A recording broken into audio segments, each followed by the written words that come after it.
Professor Yilchet, Rector of Sofia University, Dr. Pasi, President of the Atlantic Club of Bulgaria, former Foreign Minister, Ms. Karbalova, the United Nations Association of Bulgaria, Ms. Mihailova, the Bulgarian Diplomatic Institute, Mr. Deputy Foreign Minister, members of the Diplomatic Corps, ladies and gentlemen, and distinguished faculty members and dear young students. It's a great pleasure to see you. Dobry вечер. Много се радвам, че съм красива София.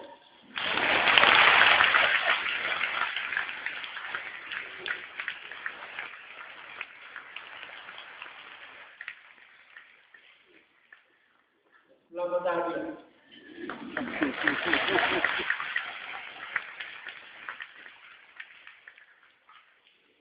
Thank you very much for this warm welcome. I am overwhelmed by this great and warm welcome. This is my first visit, and not only as a Secretary General of the United Nations, since you're a great historian, democratic transformation, but also personally, this is my first visit, and I'm very much excited to have an opportunity of visiting this great country, but also at this opportunity of meeting many young students who would be leaders of tomorrow, of this great country. I'm also very much pleased to be at such a renowned and historic and prestigious university like Sofimun University, since most of the investigations work on education, science, and technology, and for the young people around the world is led by a distinguished Bulgarian, Dr. Irina Bokova, who is the Director General of the UNESCO. You should be very proud of her being a Bulgarian, but at the top of this UNESCO. I met her yesterday in New York, and I told her that I'm going to visit your country, and she wished me to convey her best regards to all of you. Thank you very much.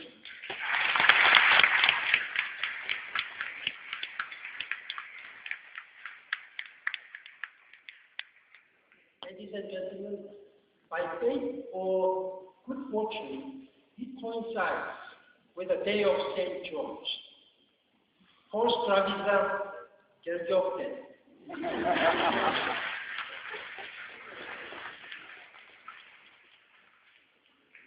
Tomorrow I will visit old city of Plovdiv, and today I had the many pleasures of meeting distinguished leaders, Prime Minister, and parliamentarian, speaker, and mayor of this great city, Sofia. It was not only beautiful, but powerfully symbolic to be here. Standing near the Sofia synagogue, the Banyan Basha Mosque, sacred houses of three faiths in your famous triangle of tolerance. It reminded me of the fact that Bulgaria's history and has always impressed me deeply. Uniquely in Central Europe, the Jews of this country were largely saved from the Holocaust. Government officials found ways not to carry out the orders.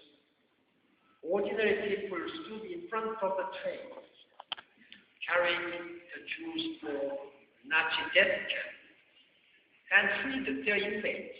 No. They said, not here. Bulgaria has long been a cultural crossroads. We have a history of tolerance. It's not unblemished, we know. 20 years ago, many thousands of Turks left the country. Even look today, Bulgaria struggles in its efforts to achieve a full integration and rights for the Roma and other minorities. Yet clearly, events have only strengthened your natural instinct for tolerance and mutual respect. Bulgaria plays an important role in the United Nations Alliance of Civilization. President Barabanov himself led the Bulgarian delegation to Alliance of Civilization in Istanbul 2 years ago. The national hero, Vasal Lasky, fought to free Bulgaria from Ottomans. Yet he fought for more than liberation. He fought for his vision of a nation. Brotherhood for all, regardless of religious faith or nationalities. That is the great human project. It is the cornerstone, in fact, of the United Nations. It's a fundamental principle of our work together in the name of our common humanity. Ladies and gentlemen, dear young students, I was invited to speak this evening about the world in the next 20 years. What will happen from now to 20 years? I'm not the fortune teller. I would not know much what will happen in 20 years. But many leaders, based on their experience, based on their vision, told in advance that what will happen. 20 years ago, when you achieved peaceful revolution, I don't know who have said that 20 years after, you will be sitting here in such a prosperous, fully stable, multi-party democratic systems. So let us try to think about our own future 20 years from now. I just want to give you some inspiration, particularly to young people. But you can also give me some inspiration. I get inspiration from young people. I get some inspiration from many people whose lives who have been suffering from many different challenges. But everybody can play an important role, regardless of what you are at this time. And let me say, in my experience, the future has a way of arriving sooner than we might expect. Whatever we may discuss today for the future of 20 years may come much earlier. But that all depends upon how you do. Everywhere we look, it seems our world is going through a dramatic historic challenges. New economic powers have emerged. Global interdependence is accelerating. New challenges have come to the fore. Climate change, pandemic disease, food and energy shortages. Just as the fall of Berlin Wall transformed Eastern Europe, so is revolution now sweeping across the Arab world. These are once-in-a-generation opportunity and challenges. I believe that risk and challenge and opportunity work side by side. We need to ask big questions. How do we want our world to look when the baby born today is a student at this university after 20 years? We need to think big, out of the box. This said that ship of state, like an ocean liner, it may take many miles to turn course. But turn we must if icebergs lie in our path. We have to change ourselves, adapt and reform. This October, the Earth population will hit 7 billion. By 2050, it will reach 9 billion, almost 50%. Then by 2050, we will have to cut by half, by 50%, the greenhouse gas emissions. And this is what I call 50-50-50 challenges. By 2050, population will grow by 50%, and you will have to cut 50% of greenhouse gas emissions if we want to live in an environmentally sustainable world. This is what I discussed with Prime Minister Borisov this afternoon. Almost all that growth will come in the already crowded and overburdened cities and slums of the developing world. I discussed this matter with the mayor of Sofia. We also know that Earth is warming. Since becoming Secretary General 4 years ago, I have traveled to the Arctic and to the Antarctic. I have traveled everywhere, wherever and whenever I would be able to learn the lessons and I would be able to see the consequences of this climate change. According to a report released just this week, yesterday, Arctic ice is vanishing far more quickly than predicted. I have seen melting glaciers in the Andes, floor of the ocean vast like Lake Chad, which once used to be like the ocean, shrunk to a tenth of its original size in just 30 years. I have visited like Myanmar, Pakistan, devastated by floods and hurricanes that will only increase in number and severity as our climate grows warmer.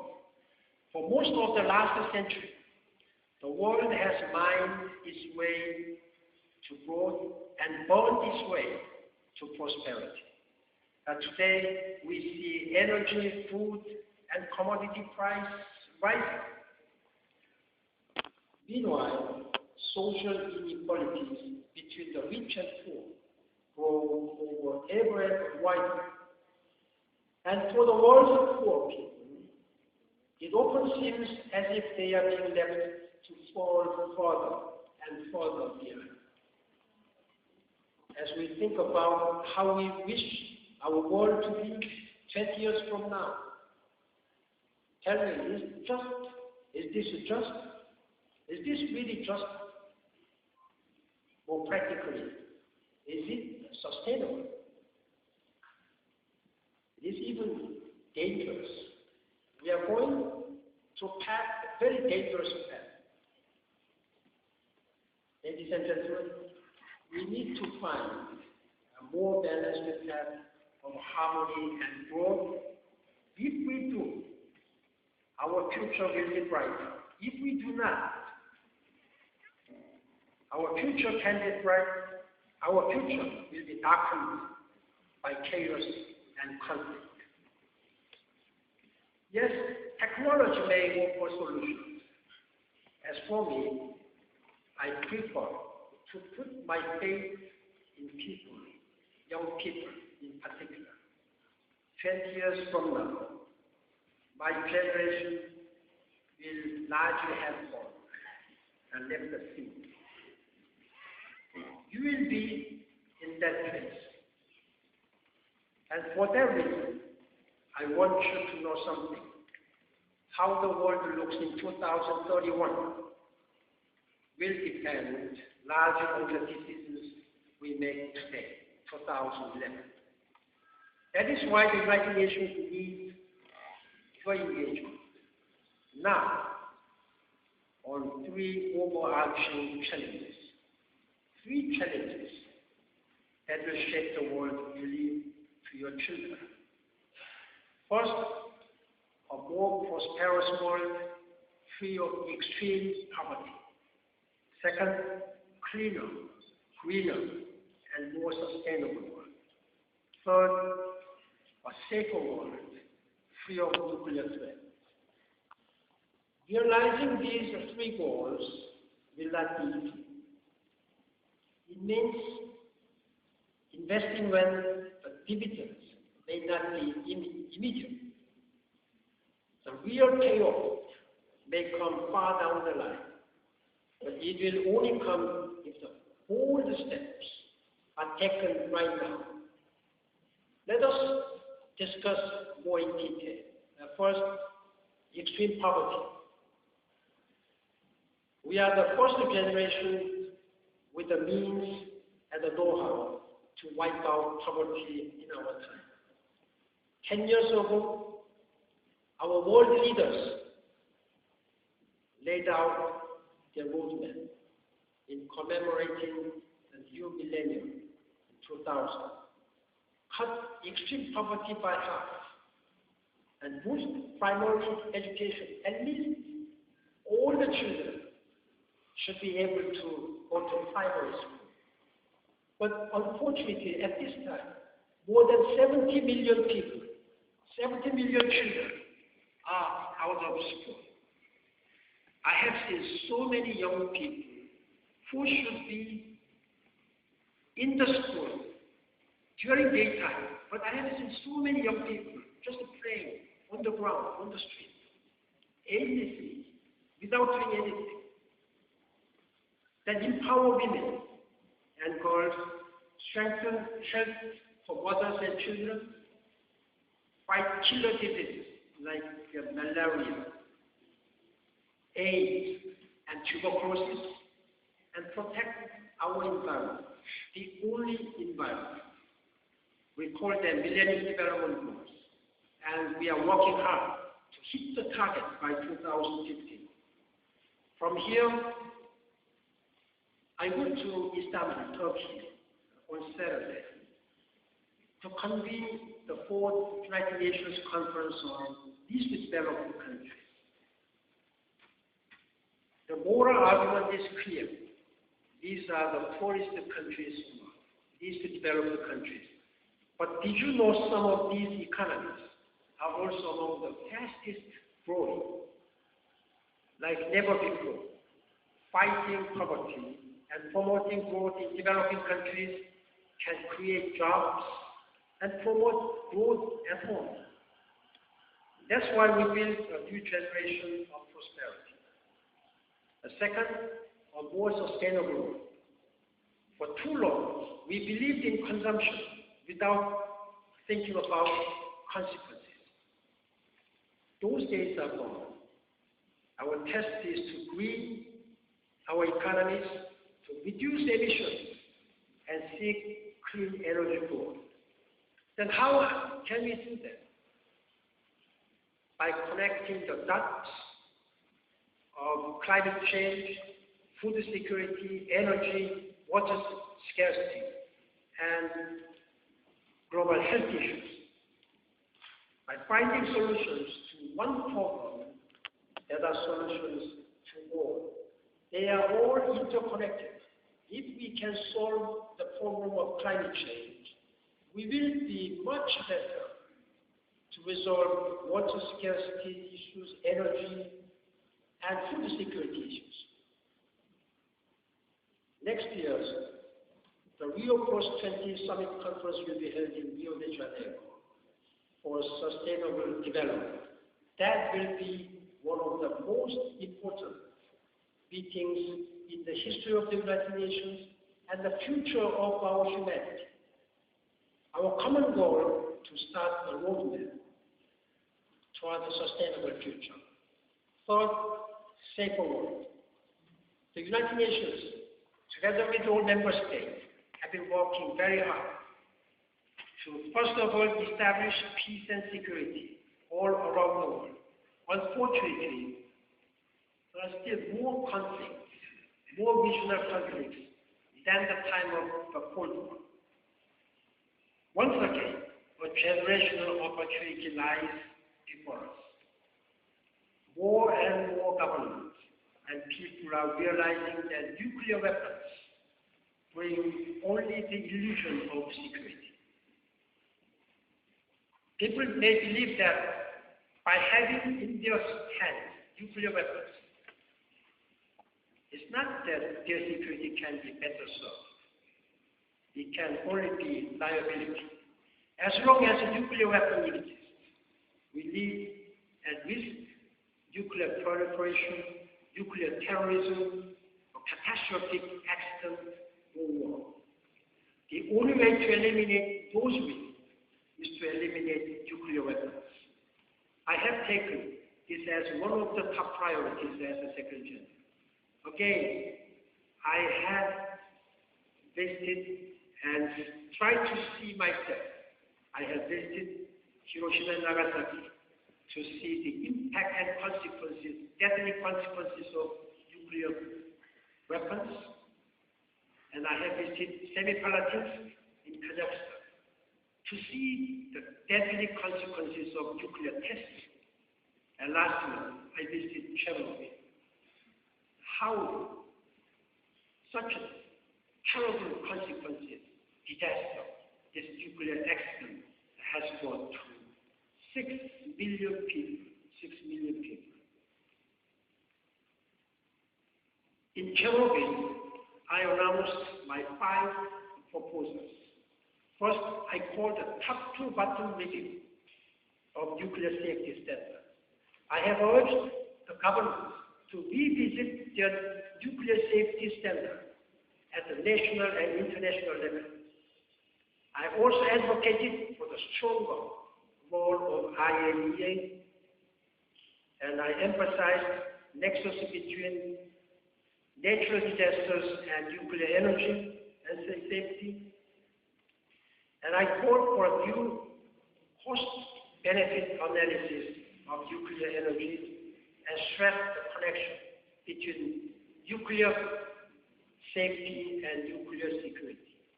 What will happen if this nuclear technology comes into the hands of wrong persons, like a terrorist? The tragedy at the Fukushima Daiichi nuclear power stations in Japan has given due urgency to this issue. The recent accident at your own Kozlodui nuclear plant should also be a wake-up call. I know that Bulgaria is also depending at least 20% of your nuclear energy sources from nuclear power plants. As the number of nuclear reactors increase over the coming decade, our vulnerability will grow. Now is the time for real global debate on the future use of nuclear energy. That is why I have proposed and I will convene a high-level meeting on nuclear safety and security during the General Assembly in the United Nations in September. Excellencies, ladies and gentlemen, shortly after the Berlin Wall fell in November 1989, thousands of young people gathered in the square outside this great hall to demand change in Sofia. That was the beginning of Bulgaria's transition to democracy. We have come far. We have rejoined the European Union and reclaimed your cultural heritage. Today, similar change is sweeping in Arab world. Once again, people are demanding their freedom. They are chanting for greater liberty and more participatory democracy. I have visited Tunisia and Egypt recently. I saw the euphoria and excitement of all these young people, the same sense of fresh responsibility and possibility that Bulgaria experienced 20 years ago. These revolutions represent one of the greatest opportunities to advance human rights and democracy in a generation. Properly handled, they can become a model for similar transformations across North Africa and the Middle East. But success cannot be assumed. It requires a strong backing of international community. They have just achieved the first stage of their transformations to democracy. If the international community does not help them, their revolution, their aspiration cannot be sustainable. That is why tomorrow I will participate in the Sofia platform, a gathering of leading thinkers and government officials from Central Europe and North Africa. Together they will compare experiences from 1989, apply the lessons learned to the here and now 2011. Bulgaria has much to offer and share. Your experience can be shared with those people, particularly young people. You know how hard it is to build democracy, transform economies, dismantle a police state, and create the rule of law. You know how high expectations can be, and how setbacks can cause people to doubt. I hope you will join the United Nations and others for public service in helping these new generations of revolutionaries to realize their dreams. Dear friends, let me close with a few words to the students among us, because I believe in you, because you are the leaders. I am one of the leaders of today, but tomorrow you will have to bear the burdens of this world. I will do my best to deliver this planet Earth, the only Earth, in a sustainable way, environmentally, socio-economically sustainable way. But it may be the case that we may have to leave some burdens to you. That is why I'd like to discuss with you. We've been talking about history, future, and great events that change the world. All that must feel very distant from your daily lives, from your studies, your friends, the pleasure you take in this fair city. This is as it should be. But remember, history is made by individuals. It is a story written by ordinary people like yourselves, often in small and in ordinary actions. The students who made an individual choice 20 years ago to stand in the square outside and demand change. The Tunisian young man, fruit seller, who lit the Arab world on fire. The people in Tahrir Square in Cairo, who stood their ground and demanded justice and freedom. The state of the world in 20 years depends on you. You must be ready and prepare for yourself. So I urge you to develop your capacity, to think big, to think creatively. Don't ever be complacent of your prosperity, comfortableness, living in Bulgaria. In my country of Korea, there is a saying, I often talk to young people, put your head over the clouds, but keep your 2 feet firmly on the ground. That means have a big idea, big dreams, but you need to be practical and you need to be prepared. Try to have a bigger vision, a broader vision. The world is big and there are so many challenges. Try to see beyond the border of Bulgaria.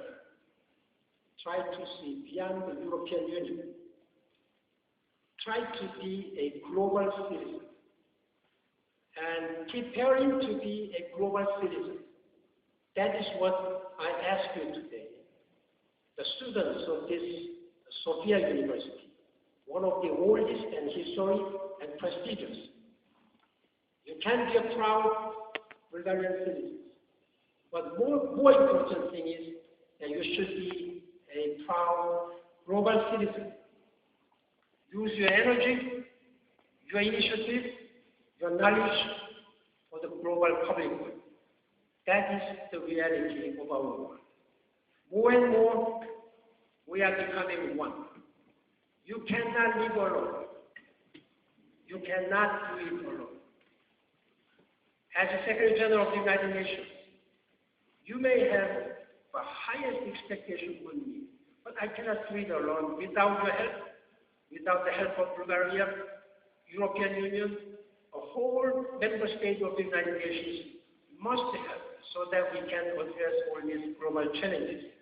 That is what I see everywhere I go as a Secretary General. Once again, I return to the words of your national hero, Vasilevsky, the brotherhood of all. That is our challenge. That is our future. Благодаря. Thank you very much. Много успехи за Bulgaria. Thank you.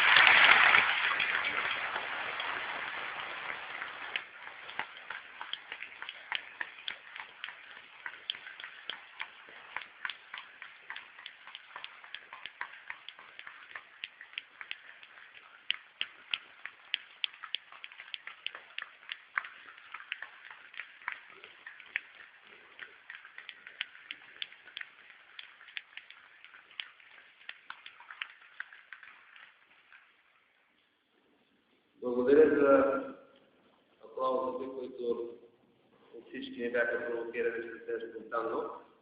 Благодаря на генералния секретар за изключителната визия за света през следващите 20 години, за неговата визия за